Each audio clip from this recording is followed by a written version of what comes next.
रुष्ट होकर उर्वशी ने 1 वर्ष तक नपुंसक रहने का शाप दे दिया। अर्जुन के इस त्याग का कुछ ठिकाना है? सभाओं में दूसरों के सामने बड़ी ऊंची बातें करना तो सभी जानते हैं, किंतु एकांत में युवती स्त्री प्रार्थना करे और उसे माता कहकर वहां से अछूता निकल जाए, ऐसे तो बिरले ही होते हैं। अर्जुन का यह इंद्रिय संयम तो इससे भी महान है। उन्होंने उस उर्वशी को एकांत में रोती गिड़गिड़ाती लौटा दिया, जिसके कटाक्ष मात्र से बड़े बड़े तपस्वी क्षण भर में विचलित हो जाते थे। श्री कृष्णचंद्र क्यों अर्जुन को इतना चाहते थे? क्यों उनके प्राण धनंजय में ही बसते थे? यह बात जो समझ जाए उसे श्री कृष्ण का प्रेम प्राप्त करना सरल हो जाता है। प्रेम स्वरूप भक्त वत्सल श्याम सुंदर को जो जैसा जितना चाहता है, उसे वे भी उसी प्रकार चाहते हैं। उन पूर्ण काम को बल, ऐश्वर्य, धन या बुद्धि की चतुरता से कोई नहीं रिझा सकता। अर्जुन में लोकोत्तर शूरता थी। वे आडंबरहीन इंद्रिय विजयी थे और सबसे अधिक यह कि सब होते हुए भी अत्यंत विनयी थे। उनके प्राण श्री कृष्ण में ही बसते थे। युधिष्ठिर के राजसूय यज्ञ का पूरा भार श्री कृष्णचंद्र पर ही था। श्याम सुंदर ने ही अपने परम भक्त धर्मराज के लिए समस्त राजाओं को जीतने के लिए पांडवों को भेजा। उन मधुसूदन की कृपा से ही भीमसेन जरासंध को मार सके। इतने पर भी अपने मित्र अर्जुन को प्रसन्न करने के लिए युधिष्ठिर को 14 सहस्त्र हाथी भगवान ने भेंट स्वरूप दिए। जिस समय महाभारत के युद्ध में अपनी ओर सम्मिलित होने का निमंत्रण देने दुर्योधन श्री द्वारकेश के भवन में गए, उस समय श्री कृष्णचंद्र सो रहे थे। दुर्योधन उनके सिरहाने एक आसन पर बैठ गए। अर्जुन भी कुछ पीछे पहुंचे और हाथ जोड़कर श्याम सुंदर के श्री चरणों के पास नम्रता पूर्वक बैठ गए। भगवान ने उठकर दोनों का स्वागत सत्कार किया। दुर्योधन ने कहा, मैं पहले आया हूँ, अतः आपको मेरी ओर आना चाहिए। श्री कृष्णचंद्र ने बताया कि मैंने पहले अर्जुन को देखा है। लीला मैंने तनिक हंसकर कहा, एक और तो मेरी नारायणी सेना के वीर सशस्त्र सहायता करेंगे, दूसरी ओर मैं अकेला रहूंगा, परंतु मैं शस्त्र नहीं उठाऊंगा। आप में से जिन्हें जो रुचे ले लें, किंतु मैंने अर्जुन को पहले देखा है, अतः पहले मांग लेने का अधिकार अर्जुन का है। एक और भगवान का बल, उनकी सेना, और दूसरी ओर शस्त्रहीन भगवान, एक और भोग और दूसरी ओर श्याम सुंदर। परंतु अर्जुन जैसे भक्त को कुछ सोचना नहीं पड़ा। उन्होंने कहा, मुझे तो आपकी आवश्यकता है, मैं आपको ही चाहता हूँ। दुर्योधन बड़े प्रसन्न हुए। उसे अकेले शस्त्रहीन श्री कृष्ण की आवश्यकता नहीं जान पड़ी।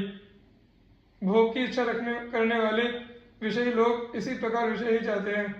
विषय भोग का त्याग कर श्री कृष्ण को पाने की इच्छा उनके मन में नहीं जगती। श्री कृष्णचंद्र ने दुर्योधन के जाने पर अर्जुन से कहा, भला तुमने शस्त्रहीन अकेले मुझे क्यों लिया? तुम चाहो तो तुम्हें दुर्योधन से भी बड़ी सेना दे दूं। अर्जुन ने कहा, प्रभु आप मुझे मोह में क्यों डालते हैं? आपको छोड़कर मुझे 3 लोगों का राज्य भी नहीं चाहिए। आप शस्त्र ले या ना ले, पांडवों के तो एकमात्र आश्रय आप ही हैं। अर्जुन की यही भक्ति, यही निर्भरता थी, जिसके कारण श्री कृष्णचंद्र उनके सारथी बने। अनेक तत्ववेत्ता ऋषि मुनियों को छोड़कर जनार्दन ने युद्ध के आरंभ में उन्हें ही अपने श्रीमुख से गीता के दुर्लभ और महान ज्ञान का उपदेश किया। युद्ध में इस प्रकार उनकी रक्षा में वे दया में लगे रहे, जैसे माता अबोध पुत्र को सारे संकटों से बचाने के लिए सदा सावधान रहती है।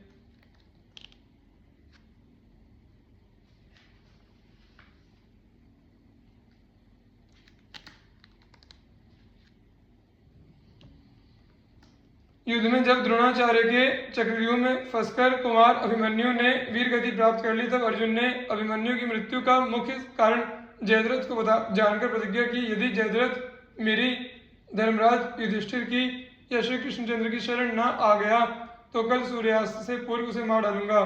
यदि ऐसा न करूं तो मुझे वीर तथा पुण्यात्माओं को प्राप्त होने वाले लोग न मिले।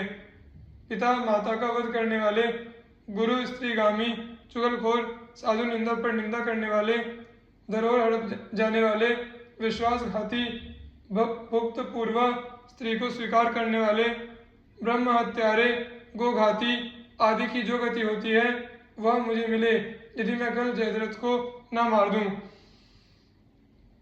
वेदाध्ययन करने वाले तथा पवित्र पुरुषों का अपमान करने वाले, वृद्ध साधु एवं गुरु का तिरस्कार करने वाले, ब्राह्मण गौ तथा अग्नि को पैर से छूने वाले, जल में थूकने तथा मल मूत्र त्यागने वाले, नंगे नहाने वाले, अतिथि को निराश लौटाने वाले, घूसखोर, झूठ बोलने वाले, ठग, दंभी, दूसरों को मिथ्या दोष देने वाले, स्त्री पुत्र एवं आश्रित को न देकर अकेले ही मिठाई खाने वाले, अपने हितकारी और आश्रित तथा साधु का पालन न करने वाले, उपकारी की निंदा करने वाले, निर्दयी, शराबी, मर्यादा तोड़ने वाले, कृतज्ञ, अपने भरण पोषण कर्ता के निंदक, गोद में भोजन रखकर बाएं हाथ से खाने वाले, धर्म त्यागी, उषा काल में सोने वाले, जाड़े के भय से स्नान न करने वाले, युद्ध छोड़कर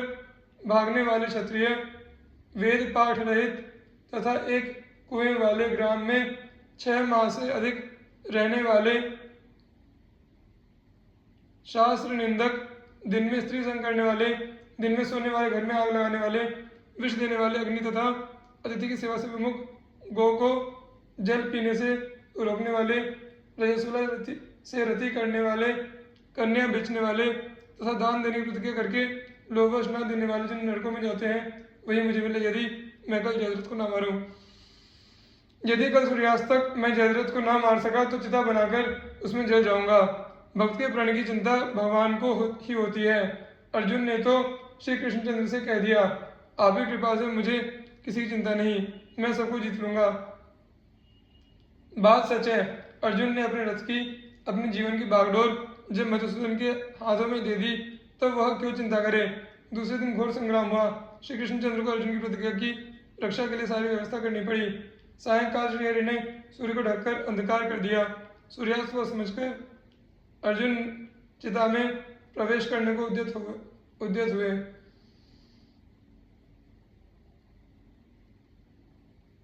सभी कौरव पक्ष के महारथी उन्हें इस दशा में देखने आ गए। उन्हीं में जयद्रथ भी आ गया। भगवान ने कहा, अर्जुन शीघ्रता करो, जयद्रथ का मस्तक काट लो, पर वह भूमि पर न गिरे।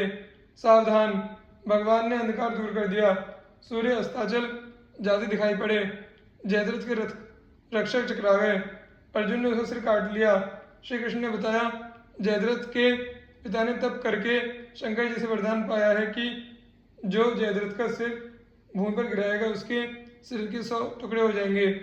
केशव के आदेश से अर्जुन ने जयद्रथ का सिर बाण से ऊपर ही ऊपर उड़ाकर जहां उसके पिता संध्या के समय सूर्य प्रस्थान कर रहे थे वहां पहुंचाकर उनकी अंजलि में गिरा दिया। झिझक उठने से पिता के द्वारा ही सिर भूमि पर गिरा, फलतः उनके सिर के 100 टुकड़े हो गए।